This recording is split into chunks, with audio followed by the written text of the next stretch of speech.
اوكي، حابب ان انا اشكرك على مجهودك اللي عامله على اليوتيوب. بجد انا عايز ادخل في مجال الفريلانس لاني استفدت جدا، بس حيران دلوقتي شويه اتعلم مهاره ايه عشان الاقي فرص كويسه.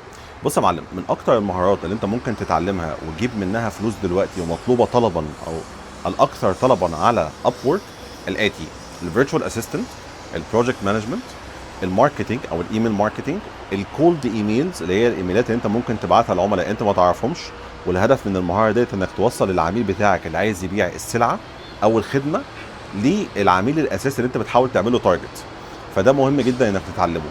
المهارات ديت موجوده على يوديمي ببلاش، موجوده على اب وورك ببلاش: فيرتشوال اسيستنت، كولد ايميل، سوشيال ميديا سبيشالست، او بروجكت مانجر. طبعا لو انت لسه داخل وما عندكش خبره في حاجه زي كده، فانت ممكن تتعلم المهارات ديت وتبقى جونيور في المهارات ديت. يعني ايه جونيور؟ هتبقى مبتدئ، وفي عملاء كتيره جدا بتحب تاخد فريلانسرز لسه بيتعلموا في الاول عشان يكبروا معاهم، زي الشركات الناشئه اللي بتحاول تبني تيم كويس يطلع معاها. وطبعا انت بتاخد اكسبيرينس مع مدار الوقت. سلام.